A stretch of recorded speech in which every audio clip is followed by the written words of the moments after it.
पिछले 4 साल में 10 देशों में तख्ता पलट हो गया। अशरफ हसीना से लेकर असद तक दिग्गज नेताओं का सिंहासन छीन गया।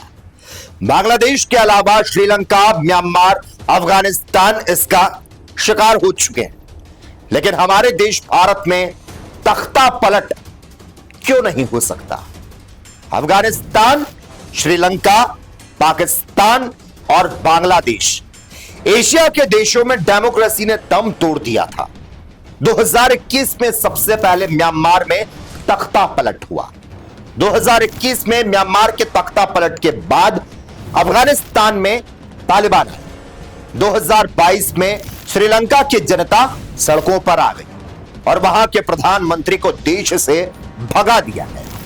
इसी साल पाकिस्तान में इमरान खान को कुर्सी से उखाड़ दिया गया और 2023 में भारत के मणिपुर को जलाना शुरू किया गया और 2024 जाते जाते बांग्लादेश का खेल खत्म हो गया। लगातार यह कोशिश हो रही थी कि भारत के आसपास पड़ोस में डीप स्टेट अपने मन की सरकार को वहां पर बैठाएं या पूरी तरह से तख्ता पलट कर दिया जाए। जब भी किसी देश की सत्ता पलटनी हो तो सबसे पहले जनता को भड़काया जाता है। कोई ना कोई एक नैरेटिव या मुद्दा सेट किया जाता है जिससे जनता भड़क उठे और सड़कों पर आ जाए। अब जरा भारत की ओर देखिए।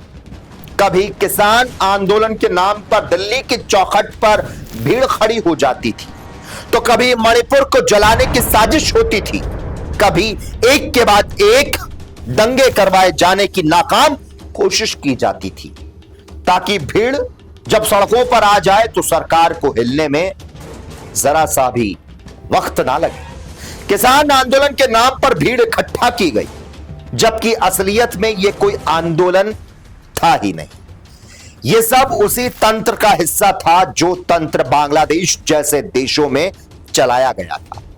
आंदोलनकारी संगठन के लोग ऑफ द रिकॉर्ड ये एक्सेप्ट करते हैं कि प्रदर्शन में हिंसा भड़काने में खालिस्तान समर्थकों का हाथ था, लेकिन खुलकर कोई नहीं बोलता।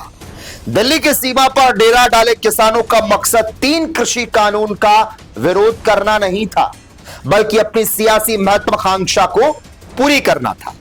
और यह मोर्चा 4 लोगों की निजी कंपनी बन गया, जिसे राजनीतिक दलों की ओर से फंडिंग भी की जा रही थी। सवाल है, क्या पाकिस्तान की तरह कुछ लोग ये चाहते थे कि हिंदुस्तान में लोकतंत्र ठीक से पनपे? ऐसी स्थिति भारत में ना बने और स्थिति बिगड़ जाए।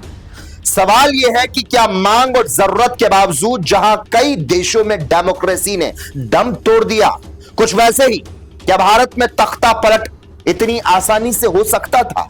बांग्लादेश में छात्रों का एक आंदोलन उठा था जिसने 2009 से सत्ता पर काबिज शेख हसीना की सरकार को उखाड़ फेंका।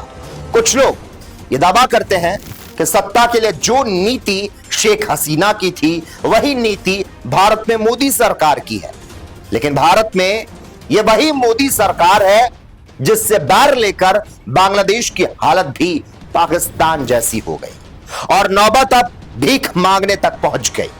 अभी तक पाकिस्तान ही लगातार चीन से मदद और कर्ज लेने जाता था, लेकिन अब इसी कड़ी में पाकिस्तान के साथ बांग्लादेश का नाम भी जुड़ने वाला है।